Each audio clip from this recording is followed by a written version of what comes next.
Salutations les grandeurs, j'espère que vous allez bien et aujourd'hui on se retrouve pour mon top 3 livresque de 2020. Et oui, en 2020 les grandeurs, j'ai lu presque 70 livres, des contemporains, des classiques, poésie, théâtre, un peu de tout. Et vraiment, c'était dur pour moi de choisir 3 livres qui m'ont le plus marqué durant 2020. Donc sans plus tarder, on va parler de mon top 3 livresque 2020. Oh, Coelho, Musso. Je vois pas dans mes fiches Musso, Coelho. Attendez. Ah oui, Jérôme, il y a un petit problème. Les fans de Coelho et de Musso, Lévy, se sont incrustés dans notre émission. Oui, faut les évacuer parce que ça commence à sentir de la merde. Oui, excusez-nous les gars. Aujourd'hui, c'est top 3 livresque, non pas flop 3. Revenez d'ici une semaine, on va en parler. Allez, sans plus tarder, on parle de notre top 3.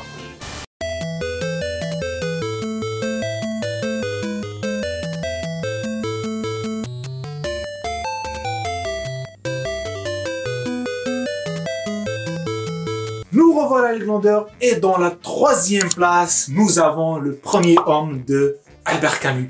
C'est un livre, un roman autobiographique et vraiment c'est un chef-d'œuvre. Moi je suis déjà fan de Albert Camus, de tout ce qu'il a écrit. J'ai même lu Le Mythe de Sisyphe qui, je pense, est à la 4e place. Mais Le Premier Homme, vous allez découvrir une nouvelle face d'Albert Camus. Vraiment j'étais ébahi de voir cet homme de cette manière, un humanisme se découler d'Albert Camus. C'est toute une autre face. Vraiment, si vous êtes intéressé par Albert Camus, si vous voulez vraiment comprendre Camus, je vous conseille d'aller lire Le Premier Homme parce que vous allez avoir en plus une vision sur Camus en Algérie française et comment il voyait les choses à cette époque.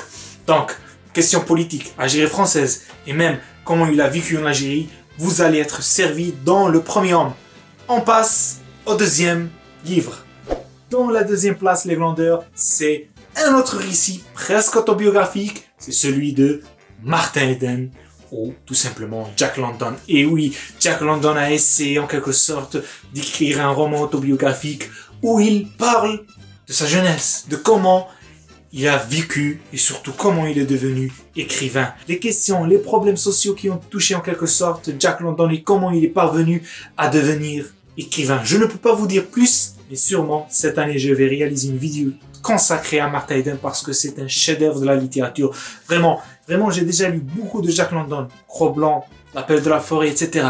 Mais lire Martin Eden, c'est toute une autre chose, une autre face de l'auteur. C'est comme un petit peu Le Premier Homme d'Albert Camus. C'est des livres intimes. Et là, vous allez découvrir vraiment la face cachée de l'auteur. Donc, allez lire Martin Eden si vous voulez prendre une claque.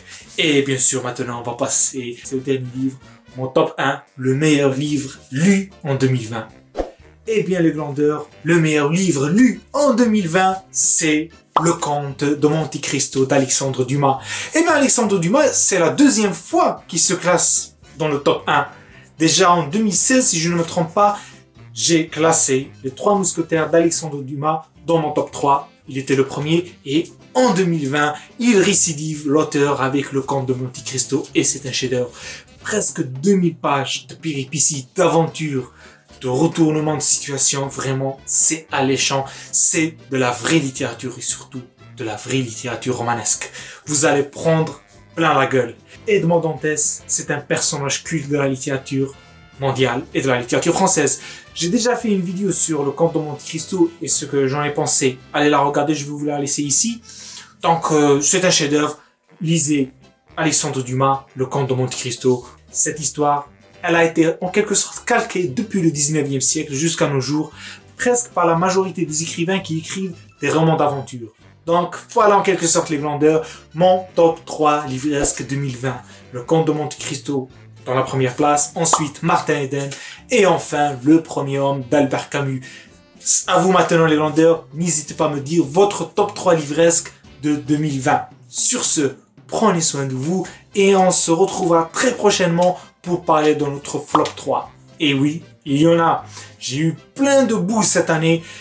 La poubelle littéraire sur Instagram a été inondée par des livres merdiques. Mais je vais vous laisser ça très prochainement. Prenez soin de vous et que la patience soit avec vous. À plus.